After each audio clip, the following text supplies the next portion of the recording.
It's been so long since I've reviewed a hairdo style, so we're gonna do that today. I finally found one on clearance that I really loved. I looked at this one and when it first came out, and then I was too late. I didn't get my order in time and it went on back order pretty quickly. This is Sweetly Waved in the color SS1488.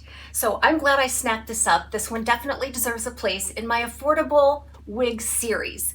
And to find the full playlist on my affordable wig series, just go below the video, expand the description box, and I'll attach a link down there. This is affordable wig series, and it will show you all of the styles that are under, I believe, $150 out the door. Hairdo is generally an affordable brand made by Hair You Wear, the same makers as Raquel Welch and Gabor, and you'll find that some of the colors are very similar as well. It's also made from the true to life fiber that you would find on the Raquel Welch styles, so you can definitely take some heat to it.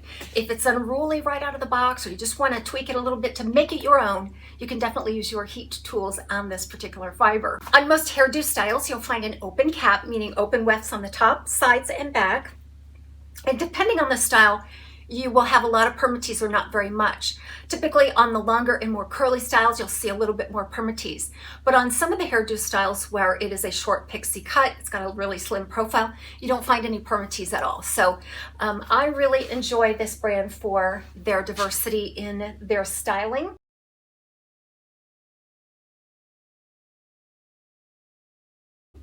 This one's Sweetly Curled. So it's a big, voluminous, short, round, curly style. It features that open cap by Hairdo.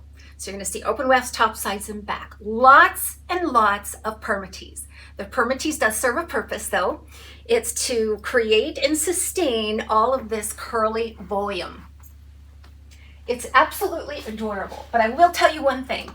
If you get it thinking that you are going to tame it, to subdue it, to make it a low profile, you might try another style, because I don't believe you're going to make that happen. The identity of this style is big and bushy and curly, and that's the way it's meant to be. I had a little bit of trouble right out of the box. Now these 4 to 4.5 inch bangs here are straight. So that's one thing that makes it a little easier to manage. But the curls on all of the other parts, it goes almost all the way up to the root. Okay, so you're gonna get that volume. You gotta love this tassel curl.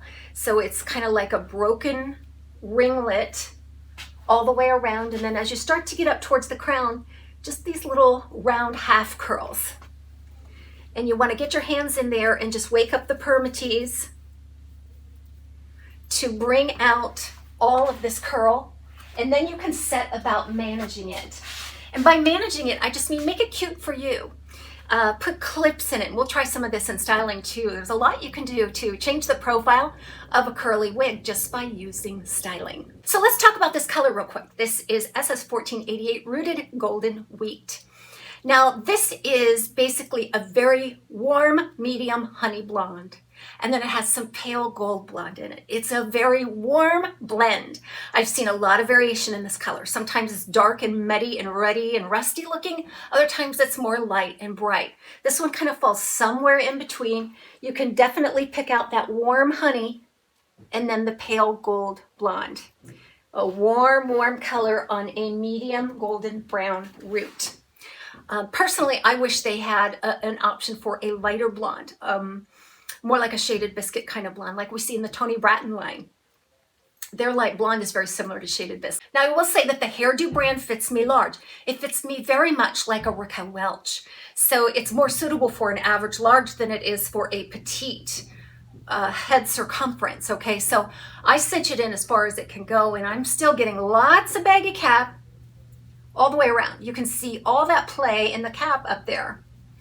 Now that doesn't bother me. It just lifts my profile a little bit more, which I'm a fan of personally. So that doesn't bother me at all. I'm used to it though. If you have a petite head circumference, you're used to kind of making do with average size wigs.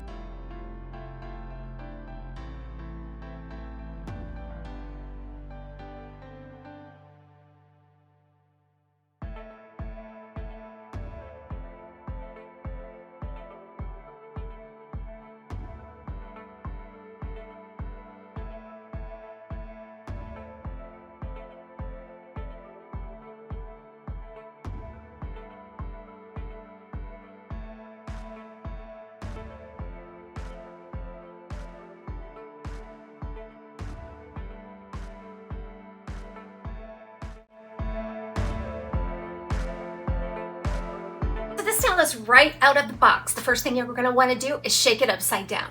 And then I rake it. I take and just sort of swirl and rake the bottom root area especially. That wakes up the permatease, it brings air into the fiber, and it just creates a fluffy, wispy movement. This one isn't gonna stick to your head no matter what, but you definitely wanna wake it up because otherwise it can have a stiff looking movement. It works well with glasses. Actually, between the ear and the ear tab, it feels nice, secure, and comfortable.